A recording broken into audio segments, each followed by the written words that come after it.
This is Pace University's Financial Aid 101, Help with Financial Literacy. Most college students think that topics like budget planning, debt management, their credit score, saving money, or investing are meant only for their parents or possibly for them after they graduate from college and venture out on their own. But guess what? This is wrong. Managing your debt, mastering your credit score, and ensuring a strong financial future starts right now. In this tutorial, we'll help students to become more financially literate by reviewing important topics such as budget planning, managing debt, credit score, savings, and investing. Let's start with budget planning. A budget is a spending plan made up of two mandatory components, expenses and income.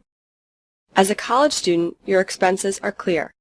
You have tuition, educational fees, rent, food, books, transportation, the list goes on. But what about income? Many students wrongly assume that income automatically and solely equates to a salary from a part-time or a full-time job. So they conclude, because I have no job, I have no income. Therefore, I cannot partake in budget planning. Again, this is a wrong assumption. Do you receive federal, state, or PACE financial aid? I'm willing to bet you are part of the 88% of PACE students receiving some sort of financial aid. Therefore, even if you do not have a job, you have income, aka your financial aid. There are many types of financial aid, from scholarships and grants to loans and work study. Refer to your award notice to see which of these you have been offered or are receiving. As a student, the first step you can take in managing your debt and ensuring that your income or financial aid follows you for your college career is to learn and to meet the criteria needed to retain your aid.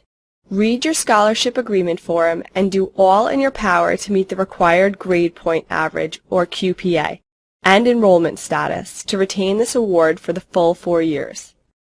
Make sure that you meet general, federal, and New York State academic progress requirements to retain your federal and state grants and loans as well, because most students rely heavily on financial aid and would be hard-pressed to continue their education without it.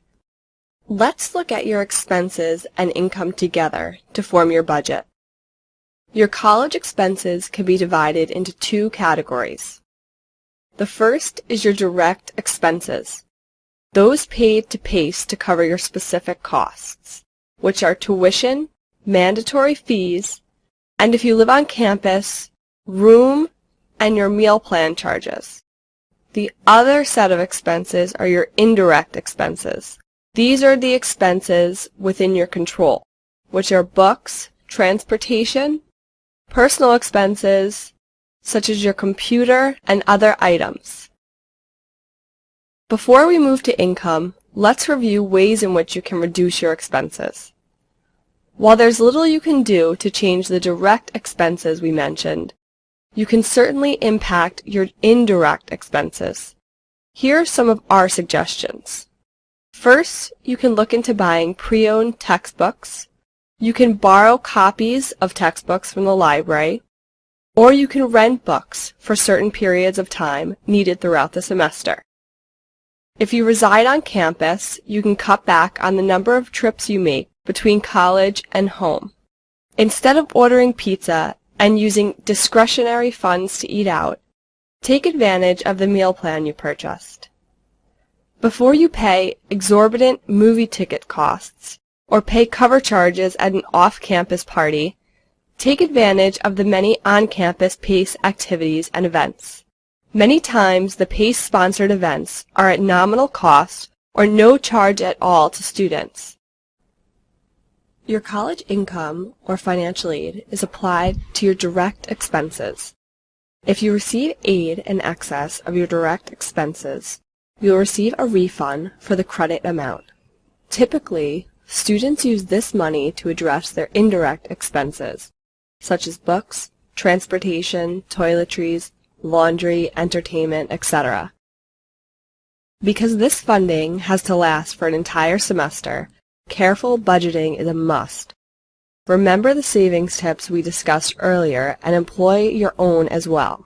Outside of maintaining good academic progress and meeting the criteria to retain your merit awards, what are other ways you can increase your financial aid income? Well, I'm glad you asked. If you excel in your academics, maintaining above a 3.0 QPA, and demonstrate financial need, you might be a perfect candidate for an endowment scholarship. These awards sit on top of your current merit scholarship. You can also apply for a resident assistant position. RAs receive free campus housing and 6 credits of tuition remission each semester. If you're not interested in the RA program, you can apply for an on-campus work-study position where you can earn a paycheck every 2 weeks. The Student Development and Campus Activities, or SDCA, also offers a variety of tuition remission benefits to students who volunteer their time and skills on things like SGA Board, Vox, Yearbook, the PACE radio station, or other activities throughout the year. Next, we'll take a look at managing debt. If you are like the vast majority of students, you've borrowed a student loan or two to help finance your education. So let's talk a little about debt and safeguarding your most valuable credit rating. First, borrow only what you need in loans. Financial experts support borrowing for costly items, such as an education, that can make you money, or ones that last you a long time, like a house or a car. Borrowing for wants like clothes, vacations, and eating out can become expensive and harmful to your future credit score. Some tips for managing student loan debt are: pay the accrued interest on all unsubsidized loans quarterly when you receive the bill statement from your lender. The lender will give you the option to defer the interest payments as you are deferring the principal, but make sure you refuse this offer. The unpaid interest is being added to the principal and accruing more debt, in essence, snowballing debt on debt.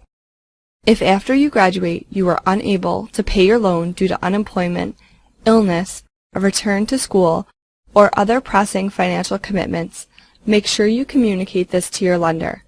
The federal government builds into the loan programs hardship loan deferments and forbearances, providing you time to get your finances in order and preventing your account from going into default status. Please note, default status will negatively impact your credit score, which we will talk about in a minute. If you wish to make monthly payments, but the prescribed payments take up too much of your budget, you can contact your lender and request the lower graduated payment plan or income contingent payment plan. If you have trouble each month making on-time payments because of when you receive your paycheck, you can also contact your lender. Most lenders will charge a late payment fee of $25 to $40 or more, and too many late payments can also negatively impact your credit score. So it is well worth contacting your lender. Most lenders will adjust the monthly due date to better coincide with your payment schedule. In all cases, keep in touch with your lender and be sure to notify them if any of your personal contact information, such as your address or contact phone number, changes. Credit cards are very similar to loans. You are using someone else's money to make a purchase. The average student has 4.6 credit cards that hold an average balance of $3,173 per card. In today's society, maneuvering through life without a credit card is nearly impossible. If you must have a credit card, try to follow these steps. Limit yourself to one low-interest credit card. Avoid applying for and accepting cards that boast low to no interest fees. These types of credit cards come in the mail all the time. However, the zero or very low interest rate is called an introductory rate for a reason. Once you take out the magnifying glass and read the fine print, you will see that after a certain period, usually 6 months, or after you have amassed a certain amount of debt, the interest rate more than quadruples. Also, try to use your card sparingly and for emergency purposes only, and charge only an amount that you can pay off at the end of the billing cycle. This way, you are only paying for your purchase and nothing extra. It is important that you adopt good payment patterns and limit your loan and credit card debt as much as possible. You should also understand that the decisions you make now and in the future regarding your credit will follow you for years, sometimes up to 7 to 15 years, depending on the situation. For example, if you are 90 days late on paying your bill or ignore a creditor altogether, this can negatively impact your credit score. So what is a credit score? Your credit score is also known as your FICO score. You have 3 FICO scores, one for each of the 3 credit bureaus: Experian, TransUnion, and Equifax. Your 3 FICO scores affect both how much and what loan terms, interest rates, etc. lenders will offer you at any given time. In short, it indicates to lenders, mortgage companies, prospective employers, universities, etc. if you are a good risk or not. Let's end our session together with a brief discussion on savings. Financial experts suggest that you pay yourself first. In other words, once you begin working, set aside a set amount each paycheck to be deposited into a savings account. Once you begin working, take advantage of savings plans that may be offered by your employers. Many withhold an amount of your salary predetermined by you and automatically deposit into your savings account. If you are a full-time student and are not yet working or receiving a salary, you should set aside a percentage of your refund from financial aid or from monetary gifts from parents or grandparents in a savings account. It is recommended that we save at least 5% of our income per year. If 5% is not possible, set an amount and faithfully stick to that savings amount until you can up the ante. Not sure where to start when it comes to savings?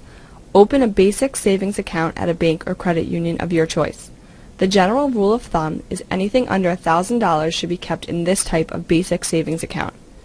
Once you have amassed $1,000 or more, you may want to consider transferring a portion of your savings to a money market account, as these accounts usually pay a higher rate of interest. Banks are the safest place to store money. If a bank goes out of business, your income is insured by the Federal Deposit Insurance Company, or FDIC, for up to $250,000. Although banks pose very little risk to clientele, they also offer the least amount of interest on your investment. While stocks and bonds usually have a better return, they also present more risk. As a result, experts recommend that you diversify your savings and investments between standard savings accounts, stocks, bonds, etc. It's important to keep a diverse portfolio over time. Remember that savings, investing, and smart money management starts now, and it's important to stick to the following rules. Create a budget and stick to it. Reduce expenses whenever possible. Increase income wherever possible. Borrow only what you need when it comes to loans and credit cards. Pay quarterly interest amounts for any unsubsidized loans that you've taken out. Keep in contact with your lender and update them of any issues you have with meeting payment deadlines. Limit yourself to 1 credit card. Use credit cards for emergencies only. Pay your entire amount of credit card charges at the end of each billing cycle. Try to save at least 5% of your income per year. Take advantage of employer retirement accounts. And maintain a diverse savings portfolio. That's all for our tutorial on financial literacy. Thanks for watching and have a great semester.